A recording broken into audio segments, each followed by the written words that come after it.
what we call ceiling floor equation. These brackets right here that open up, I think they're called the quine or something like that. But anyway, this represents the ceiling of X, and these square half brackets represent the floor of X. Now, just a quick, just a brief, let's talk about that just a little bit here. Let's say that we wanted to do the ceiling of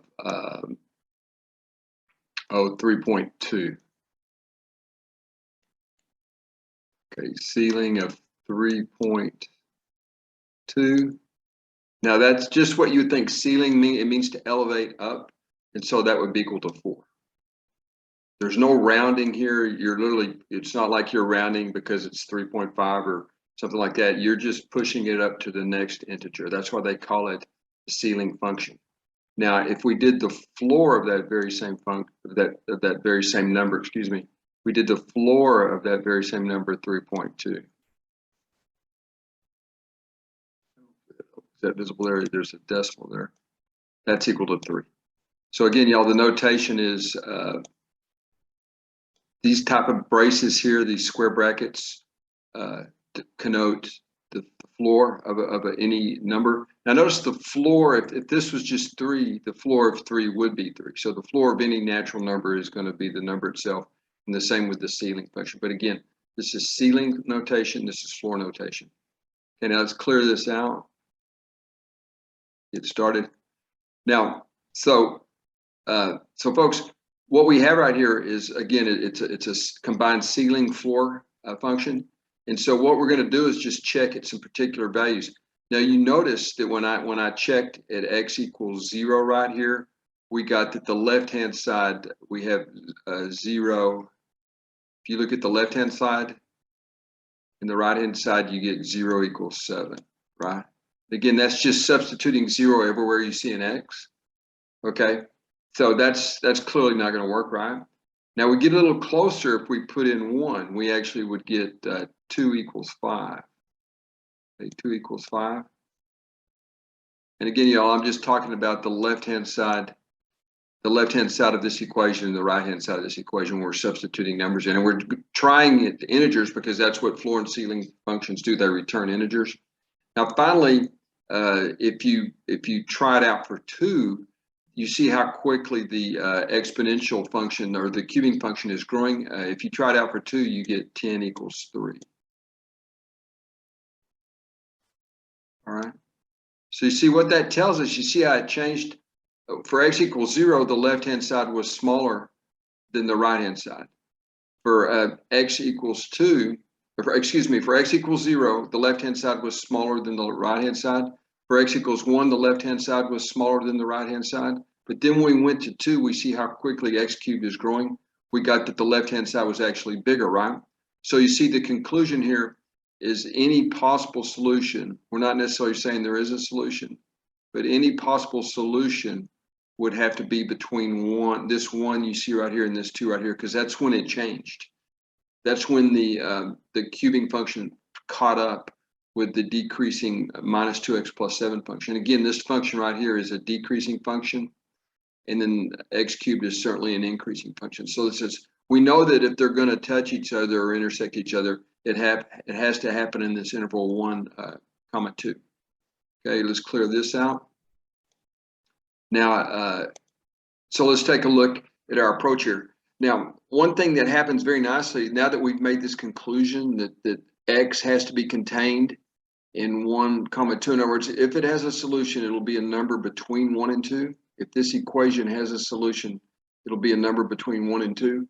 Well, we already know just with that information that the ceiling of any number, the ceiling of x of any number between 1 and 2 has to be 2. Remember, it pushes it up to the next highest value.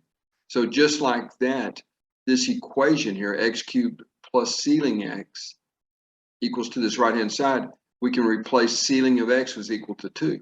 So that's a concrete number, and that's you know, we're getting rid of some of the uncertainty here already, all right, folks? So again, we're at this stage in the problem where we know this much is true. All right, folks, now let's go to the next screen. Now, y'all, on the next screen, we're going to figure out what this is probably the hardest part of the problem. We're going to figure out what this is. Now, notice this is going to have to be some natural number. So we have to do, that's the beauty of working with the floor and ceiling functions. They return natural numbers or integers. So if we can determine a value for this, we'll be done. If we can determine the floor of this expression based on the given information, we will be done. Because if this is just a number, we can solve for x by taking the cube root of both sides, right? Okay, so let's move along. So again, y'all, we're trying to solve for this. Okay, so now this gets slightly technical, but any floor function is going to return a natural number. In this case, it'll be a natural number because we're dealing with positive values. In general, it returns an integer. But so this is literally the definition of what it means for something to have a floor of k. It means that this input, whatever it may be, has to be trapped between k and k plus 1. Now notice it is inclusive right here, because the floor of k is k, the floor of any natural number or integer is the natural number or integer. So we get this compound inequality right here. Now I left out a little bit of the work, folks, right here, but what we can conclude right here is that if you do a little bit of algebra, just, you can see on this very first piece right here, I added 2x to both sides, and I subtracted, let's see, what do we do right here? Yes, I added 2x to this side, then I subtracted k from both sides, and I divided by 7, and I got this statement right here. Now this turns out to be the most important piece of this. There's a little bit more to it, but this alone implies that k has to be equal to 4. Now why is that the case?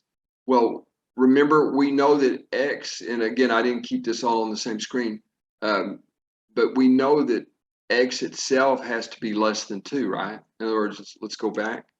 We know from this analysis right here that if x is in this interval, that means that x is less than 2, right? If x is in this interval, that means x is less than 2. And so right here, if x is less than 2, that would force k to be equal to 4, because 7 minus 4 is 3 over 2, right? It couldn't be any smaller. If say k were 3, you would be out of range, right? You'd be out of range. You would be at 2, and you have to be strictly less than 2. So this is the part, kind of the crowning achievement right here. K has to be equal to 4, and I'm sorry I couldn't keep that on the same screen for you, but this is true because, and let me write. I'll just take the time so we don't have to keep switching the screens. We know from previous analysis that x had to be less than 2. All right. All right. So we can now. So we're trying to get as close as we can. A lot of numbers would work, but 4 pins this thing down, right? Because if you put a 4 right here, you get 7 minus 4 is 3 over 2. So we now know that x would have to be. What we know is, what's beautiful about this is we know that k is equal to 4. So you see, that means we can set the floor of minus 2x plus 7 equal to 4. And so we already know this is equal to 2. We already, now that we've learned this is equal to 4, we get this statement right here, and there's your final answer. Okay. Now I did a little bit too much talking probably, but I hope that helped, and I hope it made sense. Now, while we have it here, let's just take a look at what this would imply right here. You see, this is approximately 1.26. Now you know that x cubed, if you substitute this in there, you're certainly going to get 2, right? Or it's the cube root of 2 cubed is just 2, right? Also, now what is the ceiling of this number? Well, the ceiling of this number pushes 1.26 up to the next highest integer, so that'll be plus 2, right? We're checking our answer. This is a good old point where the teacher tells you to check your answer. All right. Now notice right here, if you put minus 1.26 in here, you get, let me just write this out for you. Okay, and hopefully we can do this in our heads here. 2 times this number is what, minus 2.52? Check me on the arithmetic there. But this is the check right here. Plus 7, right? We're not saying that they're equal, we're checking, so I like to put a little question mark right here, right?